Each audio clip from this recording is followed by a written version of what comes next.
하나님 말씀 같이 보도록 하겠습니다.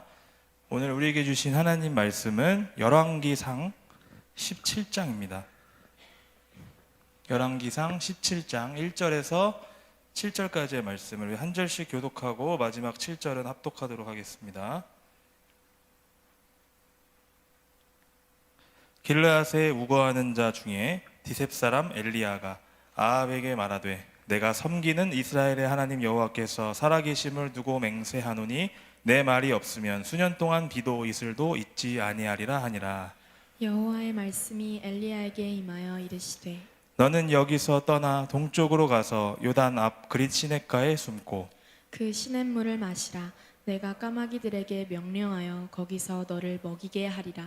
그가 여호와의 말씀과 같이 하여 곧 가서 요단 앞 그릿 시냇가에 머물매 까마귀들이 아침에도 떡과 고기를 저녁에도 떡과 고기를 가져왔고 그가 시냇물을 마셨으나 땅에 비가 내리지 아니하므로 얼마 후에 그 시내가 마르니라. 아멘. 네, 오늘 이 본문 말씀을 중심으로 해서 하나님은 예비하신다라는 제목으로 하나님 말씀을 전하도록 하겠습니다. 우리 지난 4월을 마치고 이제 5월 한 달을 새롭게 시작했는데 오늘부터 이제 5월, 6월 2달 정도 우리가 말씀을 통해서 엘리야라는 인물에 대해서 함께 말씀을 좀 나눠보고 알아보기를 원합니다. 하나님이 엘리야를 어떻게 세워 가시는지 또 어떻게 빚어 가시는지에 대해서 함께 이제 알아보기를 원합니다. 그리고 우리의 삶을 우리 엘리야의 삶에 투영시켜보고 우리가 어떤 삶과 어떤 신앙을 갖추며 살아가야 하는지 함께 또 나누어 보기를 원합니다. 여기서 중요한 점은 뭐냐면 엘리야가 단순히 어떠한 일을 했는지 그걸 바라보는 것이 아니라 엘리야를 통해서 하나님께서 무엇을 말씀하시고자 하는지 그 메시지를 우리가 같이 들을 수 있어야 하는 것이죠. 결국 이 시대를 살아가는 우리 청년들이 엘리야를 통해서 어떤 사람으로 성장하고 또 거듭난 삶으로 나아가야 하는지 오늘 말씀을 통해서 앞으로 좀 나누어 보도록 하겠습니다. 엘리야라는 선지자는 성경에서 아주 유명한 인물이죠. 우리가 아는 것처럼 구약에서는 이름만 대면 다 아는 그런 인물들이 등장합니다. 우리 신앙생활 조금 몇 년 해보신 분들이라면 뭐 아브라함, 모세, 뭐 다윗 같은 인물들 뭐 다 아실 겁니다. 그런데 그 중에서도 특별히 구약 성경을 뜻하는 어떤 대명사적인 인물로 등장하는 사람이 이 엘리야라는 사람이죠. 예수님께서 변화산에서 영광스러운 모습으로 변화되셨을 때 옆에 나타난 사람이 모세와 엘리야였습니다. 이것은 구약을 뜻하는 대명사로서 뜻하는 말로 이제 등장을 하죠. 율법을 의미하는 모세, 그리고 예언서를 뜻하는 엘리야. 그러니까 엘리야는 예언서, 선지자의 대표격인 인물이고 대명사적인 그런 인물이죠. 그만큼 엘리야가 성경에서 보여주는 그런 영향력이 얼마나 대단한지를 우리 알 수 있게 해주는 표현이 엘리야가 이 모세랑 같이 나오는 장면에서 우리가 볼 수 있어요. 또한 성경에서 예수님을 제외하고 하늘로 들려 올려진 인물이 2명 있어요. 창세기에 나오는 에녹, 그리고 열왕기 하에 나오는 엘리야가 하늘로 들려 올려지죠.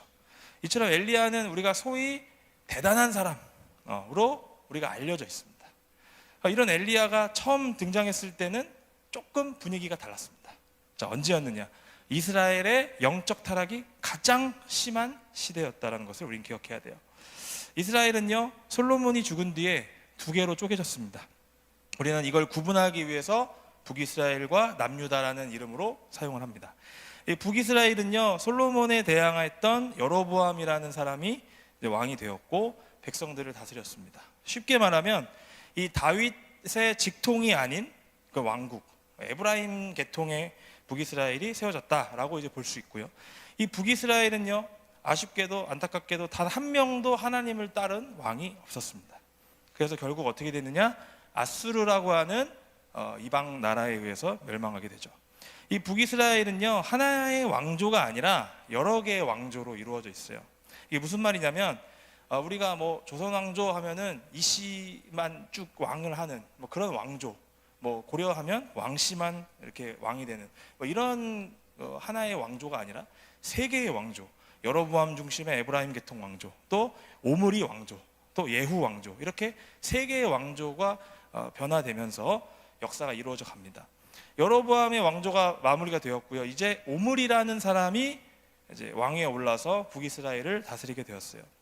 쉽게 얘기하면 이제 쿠데타를 일으켜서 자신이 왕위에 올랐는데, 이 오므리는 어떤 사람이었느냐? 이제 후대의 신약 성경에 등장하는 이 사마리아 성이라는 이 성을 세운 사람이 오므리였습니다. 그리고 이 북이스라엘의 수도를 사마리아로 옮긴 사람도 오므리라는 왕이었어요.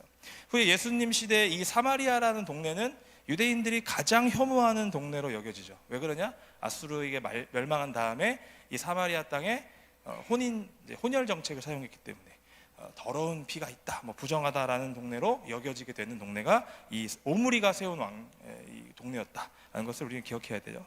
이 오므리라는 사람을 평가하는 말씀 구절이 한 구절이 있는데, 우리 같이 한번 읽어보길 원합니다. 열왕기상 16장 26절 말씀을 다 같이 한번 읽어보겠습니다. 시작. 느밧의 아들 여로보암의 모든 길로 행하며 그가 이스라엘에게 죄를 범하게 한 그 죄 중에 행하여 그들의 헛된 것들로 이스라엘의 하나님 여호와를 노하시게 하였더라. 아멘. 자, 여로보암 왕조가 이제 물러나고 오므리 왕조가 새로 생겼다고 했습니다. 근데 여로보암과는 좀 다를 줄 알았는데, 오므리 왕조는 여전히 어떻느냐? 하나님 여호와를 노하시게 하는 왕조였다. 열왕기에는 이렇게 기록을 하고 있어요. 이 오므리 왕조의 타락의 끝판왕이 누구냐? 바로 이 오므리의 아들이었던 아합 왕 때였습니다. 아합이라는 왕은 22년 동안 이스라엘을 다스렸고요. 이 아합을 평가하는 말씀을 보면 어떻게 등장하고 있느냐? 또 다시 한번 읽어보기 원하는데요. 열왕기상 16장 30절에서 33절까지의 말씀을 다 같이 한번 또 읽어보겠습니다. 시작. 오므리의 아들 아합이 그의 이전의 모든 사람보다 여호와 보시기에 악을 더욱 행하여 느밧의 아들 여로보암의 죄를 따라 행하는 것을 오히려 가볍게 여기며 시돈 사람의 왕 엣바알의 딸 이세벨을 아내로 삼고 가서 바알을 섬겨 예배하고 사마리아에 건축한 바알의 신전 안에 바알을 위하여 제단을 쌓으며 또 아세라상을 만들었으니 그는 이전에 이스라엘의 모든 왕보다 심히 이스라엘 하나님 여호와를 노하시게 하였더라. 아멘도 안 나오죠. 네. 얼마나 아합이 악독했으면 성경에서는 이렇게 평가를 하고 있을까? 네. 이전의 모든 사람보다 악을 더욱 행해서 여로보암의 죄를 오히려 가볍게 여겼다라고 말씀할 정도로, 그리고 아예 바알이라는 우상을 이스라엘 전역에 섬기도록 명하고 이제 아내도 바알 숭배자로 맞아야 해서 이제 그런 악행을 저지른다는 거죠. 그래서 성경은 이스라엘의 모든 왕보다 심히 하나님을 노하시게 했다라고 말씀하면서 아합에 대한 평가를 마무리합니다. 이 말씀이 있은 후에 바로 다음 장을 넘겼을 때 등장하는 사람이 엘리야입니다. 급작스러운 전개이기는 하지만 이런 악한 사람, 악한 시대 속에서는 반드시 하나님은 가만히 계시는 분이 아님을 우리는 기억해야 돼요. 마치 난세의 영웅이 등장하듯이 하나님은 엘리야라는 인물을 이스라엘 역사의 전면에 등장시키십니다. 우리 다 같이 17장 1절 말씀, 오늘 본문인데요. 다 같이 읽겠습니다. 시작. 길르앗에 우거하는 자 중에 디셉 사람 엘리야가 아합에게 말하되 내가 섬기는 이스라엘의 하나님 여호와께서 살아계심을 두고 맹세하노니 내 말이 없으면 수년 동안 비도 이슬도 있지 아니하리라 하니라. 아멘. 네, 16장까지는 우울했던 분위기가 이어집니다. 오므리 왕조가 들어서고 아합이라는 왕이 들어서면서 이스라엘은 악행으로 가득 찬 각독한 그런 시대였는데, 갑자기 엘리야가 성경 본문에 갑작스럽게 등장한다는 거죠. 엘리야는 아합 앞에서 이야기를 합니다. 자기 말이 있을 때까지 수년 동안 비도 이슬도 있지 않는다라고 선포합니다. 그리고 나서 엘리야는요, 하나님의 말씀을 따라서 요단 앞 그릿시네가라는 곳으로 가서 숨습니다. 그리고 몇 년 동안을 이곳에서 까마귀가 가져다주는 떡과 고기를 먹으면서 지내게 되고요. 이것이 엘리야의 첫 등장 모습입니다. 우리는 이 짧은 본문을 그냥 보면 엘리야가 갑자기 뜬금없이 등장해서 비가 오지 않는다고 선포하네, 이렇게 바라볼 수가 있어요. 하지만 이 안에는 우리가 보지 못하는 하나님의 놀라운 계획과 은혜가 담겨져 있음을 우리는 기억해야 된다는 것이죠. 바로 어떤 은혜를 기억해야 되느냐? 하나님은 이 바알의 시대 속에서도 하나님의 사람을 예비하신다라는 것을 우리는 기억해야 된다는 거예요. 위에서도 말했지만은 오므리 왕조가 들어선 후부터 여로보암의 시대보다 더한 시대가 되었어요. 특히 아합이라는 자가 왕위에 오르고 이스라엘은 바알의 시대가 본격적으로 열리게 되었다는 것이죠. 우리는 그런 가운데서 엘리야라는 사람을 준비시키시는 하나님을 바라보아야 한다는 것을 우리는 본문을 통해서 알 수 있습니다. 자, 바알의 시대는 그럼 무엇을 의미하느냐? 바알을 숭배한다는 것은 단순한 우상 숭배만을 의미하는 것이 아니에요. 그 시대가 어떤 시대인지를 알려주는 것이라는 거죠. 바알이라는 이름의 뜻은 무엇이냐? 주인이란 뜻입니다. 이 신은 농경의 신이고요, 전쟁의 신으로 알려져 있습니다. 바알은 남성 신입니다. 그리고 이 바알의 아내가 되는 신이 바로 누구냐? 아세라라는 신이에요.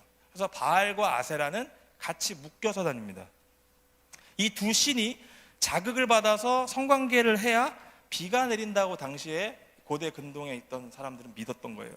그래서 바알 신전, 아세라 신전에서는 남성과 여성을 가리지 않고 창기들이 신전에 가득했습니다. 이들과 관계를 맺어서 바알과 아세라가 자극을 받으면 그 신들도 관계를 맺어서 땅에 비를 내려준다라는 것을 믿었던 겁니다. 그래서 이들이 농경의 신이라고 불리는 이유가 뭐냐? 이들을 자극해서 비가 내리게끔 하는 그런 행위들을 이 당시에는 많이 했다라는 거예요. 자, 그리고 아합은 어떤 사람이었느냐? 시돈이라고 하는 이방 땅에 엣바알이라고 하는 사람의 딸인 이세벨을 아내로 맞이한다는 거죠. 이 엣바알이라는 말은 어떤 말이냐? 바알의 사람, 바알이 함께하는 사람이라는 뜻이 엣바알입니다. 그러니까 바알과 무라일체가 되고자 하는 사람이었음을 뜻하는 말이죠. 엣바알.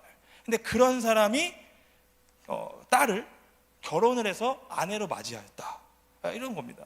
그리고 북이스라엘만이 아니라 예레미야서를 보시면 이미 남유다까지도 바알 숭배가 행해지고 있었다, 심해지고 있었다라는 것을 여러 구절을 통해서 우리 확인할 수 있어요. 그러니까 이스라엘 전역에 북이스라엘만이 아니라 하나님을 섬기고 예배해야 되는 이 이스라엘 전체 지역에 바알을 섬기고 있는 이런 행태들이 점점 넘쳐나고 있었다라는 것을 우리는 말씀을 통해서 발견할 수 있어요. 자, 이런 바알의 시대, 즉 영적 타락 시대 속에서 하나님은 가만히 계시는 분이 아니라는 거예요. 한 사람을 준비하신다는 거예요.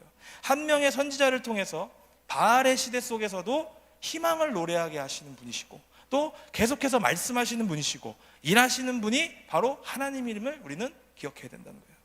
자, 우리 또한 마찬가지입니다. 우리는요, 바알의 시대 속에서 살아가고 있습니다. 우리가요, 바알을 본 적도 없고요, 바알이 어떻게 생겼는지도 몰라요. 하지만 직접 숭배하지는 않더라도 우리는 이미 바알의 시대 속에서 살아가고 있어요. 왜요? 영적 타락의 시대 속에서 우리가 살아가고 있기 때문에. 지금 우리가 살아가는 이 시대는요, 아합의 시대와 다를 것이 별로 없습니다. 이 시대를 바알의 시대라고 부를 수 있는 이유는 몇 가지가 있는데, 첫 번째, 우리로 하여금 먹고 사는 문제를 기대게 하는 시대라는 거예요. 자, 여러분, 비가 내리지 않으면 농사를 망치게 되기 때문에 이들은 급한 마음에 바알이라는 신에게 비를 내려주기를 기대합니다. 이들에게 농사는 어떤 개념이었습니까? 먹고 사는 문제를 떠나서 당시 세상에서 가장 최고의 가치가 뭐였어요? 농사였어요. 농사 짓는 거. 지금으로 말하자면 우리가 이 세상을 살아가면서 가장 필요한 가치인 뭐예요? 물질을 의미하는 거라는 거죠. 우리가 마치 이스라엘 백성들이 농사를 위해서 바알에게 의지하고 세상에 의지하듯이 우리도 세상에 의지하는 사람들이라는 거예요. 돈을 위해서는요, 무슨 일이든 다 하는 시대가 되었습니다. 돈을 위해서라면 사람들에게 피해 주는 것, 혹은 눈살 찌푸리게 하는 행동, 혹은 몸이 망가지는 일도 마다하지 않는 시대를 우리는 살아가고 있다는 거예요. 최근 당근마켓에 실제로 올라온 글을 여러분들에게 소개를 해주겠습니다. 월 800을 주는 알바예요. 일단 이목이 끌어지죠? 월 800? 내용을 보니까 거대한 고압 케이블선을 계속해서 땡기는 일이라고 해요. 아침 7시부터 밤 10시까지, 월요일부터 토요일까지 한 달을 꼬박 몇백 킬로가 되는 그 일을 쉬지 않고 땡겨야 한다는 거예요. 이 일을 하루만 하더라도 다음날 어깨가 안 올라간다고 합니다. 많은 사람들이 댓글을 달았어요. 이 일을 해오고 있는 사람입니다. 일반인들은 못합니다. 하지 마세요. 보통은 하루 이틀 일하다가 도망간답니다. 이걸 꼬박 한 달을 해야 800만 원을 받는다고 하는 거죠. 돈을 위해서라면 무슨 일이든지 다 하는 이 세태를 반영하고 있는 광고 아니겠습니까? 네. 또 여러분 어떻습니까? 우리가 사는 시대는 이미 유튜브, 인스타 같은 소셜미디어가 세상에 막대한 영향력을 행사하고 있는 시대입니다. 여기서는 뭐가 왕입니까? 구독자 숫자가 왕이에요. 그래서 여러분들 제가 구독하는 여러 채널도 있지만 구독자 숫자들 가지고 자기네들 계급을 막 매기고요. 이런 거 흔한 일이에요, 우리한테는. 그래서 구독자 숫자를 늘리기 위해서는 무슨 일이든 다 합니다. 팔로워 숫자를 늘리기 위해서 뭐든 합니다. 왜요? 결국 이것이 힘이고 돈으로 이어지기 때문에. 구독자 수, 조회수가 돈으로 이어지기 때문에 이 사람들이 무슨 짓이든 다 하는 거예요. 어떠한 자극적인 콘텐츠도 마다하지 않죠. 요즘 사람 하나 매장시키는 거 쉽습니다. 유튜브에 영상 하나 올리면 돼요. 구독자 숫자 몇십만 명, 몇백만 명 있는 사람이 한 사람 죽이는 거 어렵지 않아요. 그냥 죽일 수 있습니다. 결국 이런 구독자 숫자, 팔로우 숫자 이런 모든 것들이 돈과 이어지기 때문에 심지어 어떻습니까? 우리 시대에는요, 마약, 도박 이런 범죄 우리 사회 안에 깊이 들어와 있습니다. 이게 범죄인지 아닌지 몰라요. 왜? 돈이 되기 때문에. 돈이 된다고만 하면 이런 범죄도 아무렇지 않게 하는 것들이 우리에게 이미 많이 노출이 돼 있어요. 많은 연예인들 마약하지 않습니까? 그런 뉴스를 보지 않습니까? 그런데도 우리는 별 느낌이 없어요. 그러니까 우리 사회에 이미 이런 것들이 깊이 들어와 있고 만연해 있다라는 것을 알 수 있죠.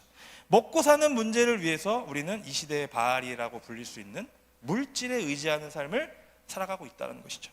그리고 또 어떻습니까? 바알은 전쟁의 신이라고 말씀드렸어요.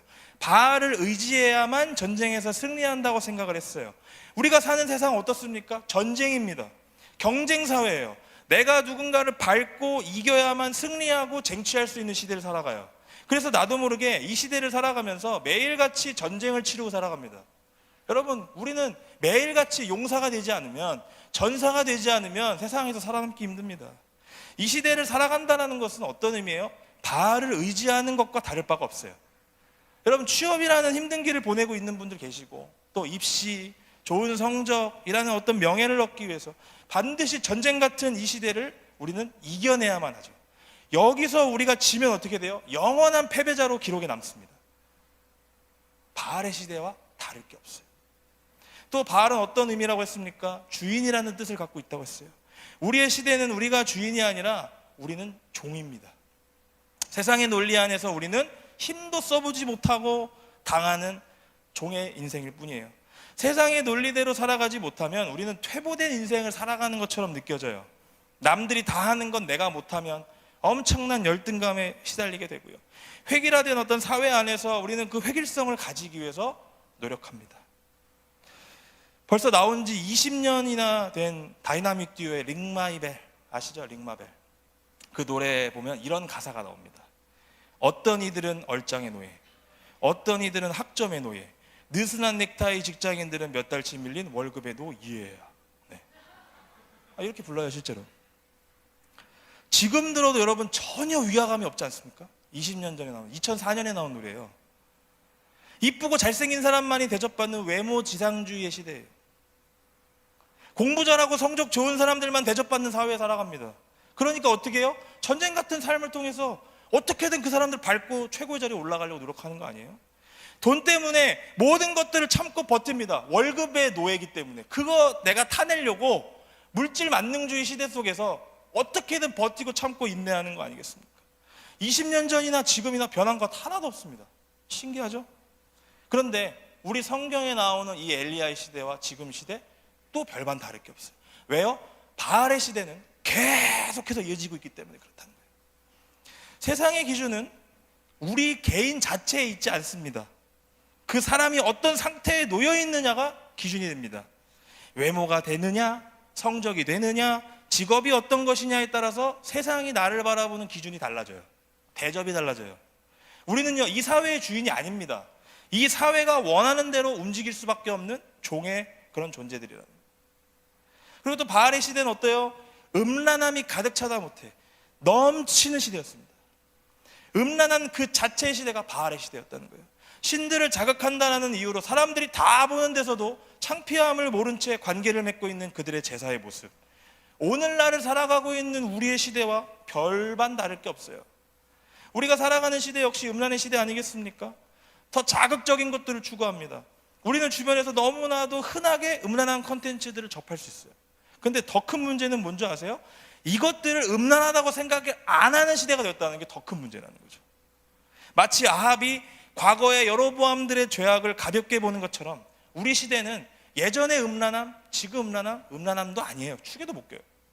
그러니까 더 자극적인 것, 더 음란한 것들을 가질 수 있도록 아무렇지도 않게 우리 시대 속에선 살아가고 있다. 하나님의 원리는 철저히 무시된 채로 바알의 원리만이 남아있는 세상 속에서 우리가 하루하루를 살아가요. 그래서 우리가 사는 세상은 아합 왕이 다스리던 시대와 크게 다를 바가 없어요. 바알의 시대를 우리는 하루하루 살아갑니다. 세상이 주인이 되고 먹고 사는 문제를 세상에 의지해야만 하고 숨이 막힐 정도로 경쟁을 해서 상대방을 꺾어서 그 자리에서 끌어내려야만 살아나는 전쟁 같은 그런 세상 속에서 우리가 하루하루 살아간다는 거예요. 자, 이런 곳에서 우리가 살아가면서 우리가 믿음을 지키면서 눈에 보이지 않는 하나님을 믿는다? 너무 어렵습니다. 이거 사실 믿는 것 자체가 여러분 고통이에요. 사실 하나님이 보이지 않을 때가 있어요. 그러다 보니까 우리도 바알을 따르고 숭배하는 것이 더 좋은 것처럼 느껴질 때도 있어요. 내 신앙 양심 그게 뭐가 대단하다고, 내가 가진 믿음이 뭐가 그리 대단하다고 이렇게 생각하면서 자연스럽게 나도 모르게 이 시대 속에서 스며들어가고 그렇게 살아가요.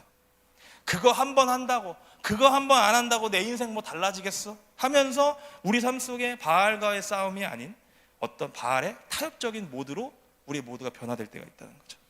하지만 우리는 기억해야 됩니다. 오늘 말씀을 통해서 우리는 기억해야 돼요. 뭘 기억해요? 이런 영적 타락의 시대를 살아가는 가운데서도 하나님은 하나님의 사람을 예비하신 분이라는 것을 우리는 기억해야 돼요. 그렇게 세워진 하나님의 사람을 통해서 바알의 시대를 맞서 싸우게 하시는 분이 하나님이십니다. 엘리야라는 이름의 뜻이 뭔지 아십니까? 여호와는 하나님이시다라는 뜻입니다. 세상은요 바알이 하나님이라고 외치지만 하나님은 엘리야라는 한 사람을 통해서 여호와만이 하나님임을 드러내시기를 원하셨다는 거예요. 그래서 준비시키시는 거예요. 오늘 이 말씀을 통해서 바알의 시대를 살아가는 우리 모두가 이 한 사람의 엘리야와 같은 하나님의 사람이 되기를 결단했으면 좋겠습니다. 하나님은요 지금 우리를 부르고 계십니다. 하나님의 사람으로 준비되어서 세상과 이 바알의 시대 속에서 맞서 싸울 수 있는 사람으로 우리를 부르고 계셔요. 우리는 엘리야처럼 세상 가운데 담대하게 외칠 수 있어야 됩니다. 내가 섬기는 이스라엘 하나님의 여호와께서 살아계심을 두고 맹세하노니 라는 이 엘리야의 강력한 선포를 우리는 함께 외칠 수 있는 사람들이 되어야 된다는 거예요. 바알의 시대 속에서 이렇게 담대한 외침을 나타낼 수 있는 사람들이 되어야 됩니다. 그런데 엘리야가 그냥 이런 담대한 사람이 될 수 있었을까요?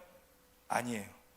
이 본문에서는 나오지 않지만 야고보서 5장에 보시면 엘리야가 이렇게 담대하게 외칠 수 있었던 배경을 설명하고 있습니다. 우리 다 같이 야고보서 5장 17절에서 18절 말씀을 읽겠습니다. 시작. 엘리야는 우리와 성정이 같은 사람이로되 그가 비가 오지 않기를 간절히 기도한즉 3년 6개월 동안 땅에 비가 오지 아니하고 다시 기도하니 하늘이 비를 주고 땅이 열매를 맺었느니라. 열왕기상 17장에서 엘리야가 자기 말이 있기까지는 비가 오지 않을 것이다, 이슬도 보기 힘들 것이다 라고 했던 그 원인을 야고보는 뭐라고 발견을 했느냐? 엘리야가 기도했기 때문이라고 말합니다. 엘리야는요 비가 오지 않기를 위해서 기도했습니다. 왜? 하나님이 정말 살아계신다면 이 바알의 시대 속에서 비를 주지 마십시오, 간절히 기도했습니다. 그랬더니 3년 6개월 동안이나 비가 오지 않은 거예요. 그리고 나서 다시 비가 오기를 기도했더니 하늘이 비를 내렸다라고 얘기합니다. 즉 하나님이 비를 내리지 않으신 이유는 뭐냐요? 엘리야의 기도 때문이라는 것을 우리는 기억해야 돼요.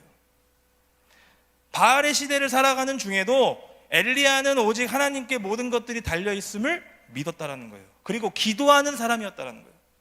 아무리 바알을 숭배하는 이 사회적 분위기가 있었어도 엘리야만큼은 기도했다라는 겁니다. 다시 말하자면 엘리야는 바알의 시대 속에서도 하나님과 교제하는 사람이었다라는 거예요.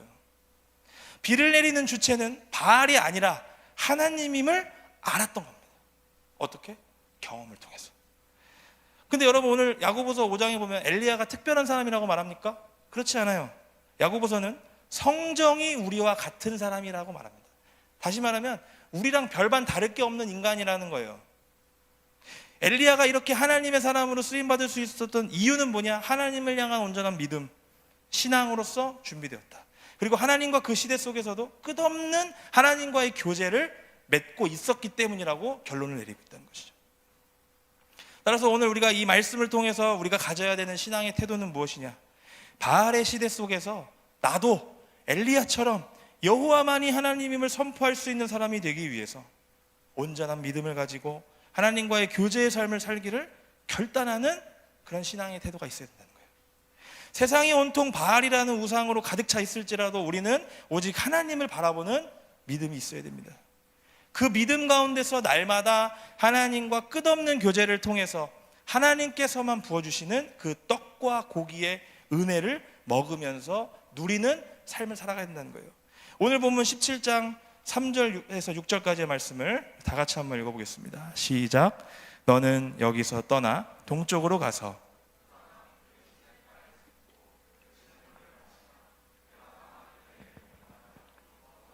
먹이게 하리라.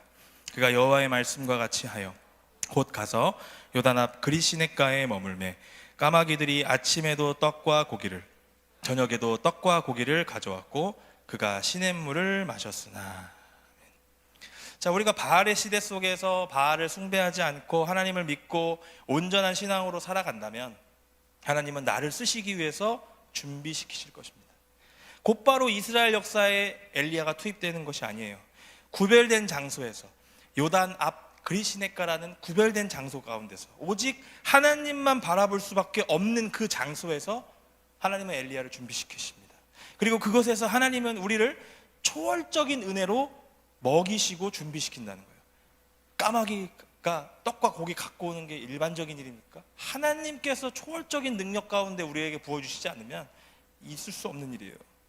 마치 엘리야가 그 그리시네가에서 특별히 구별된 그 까마귀에게 까마귀가 가져다주는 고기와 떡을 먹으면서 하루하루 준비되었던 것처럼 우리는 날마다 이런 은혜를 양식으로 해서 하나님의 사람으로 만들어질 준비가 되어야 한다는 것을 기억해야 됩니다. 지금 여러분은 청년의 시기를 보내고 있습니다. 인생을 준비하는 단계예요.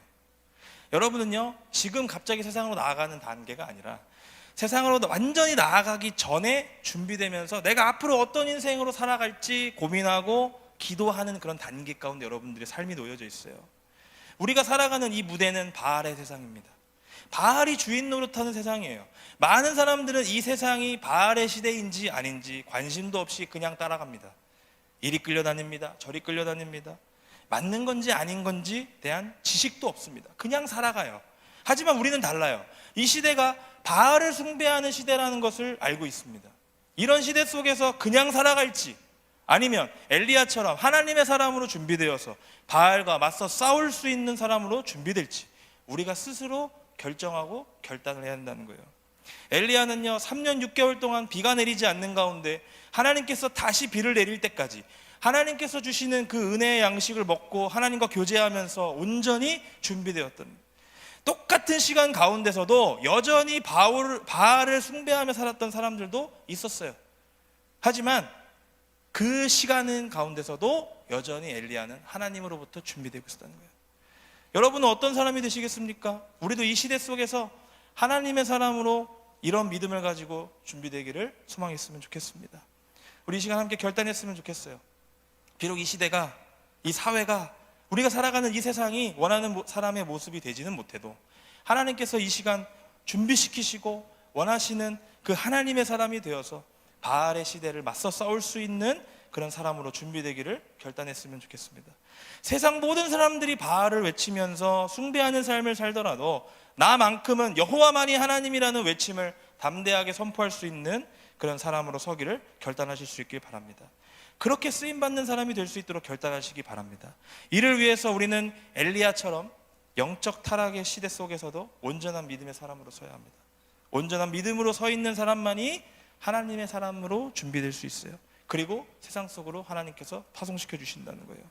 한 사람이 하나님과 온전한 교제를 했을 때 하나님은 세상을 바꿀 수 있는 위대한 능력으로 우리를 사용하십니다. 우리 이것을 기억해야 됩니다. 바알의 시대 속에서도 하나님의 사람으로 준비되는 저와 여러분들이 되기를 주님의 이름으로 축원드립니다.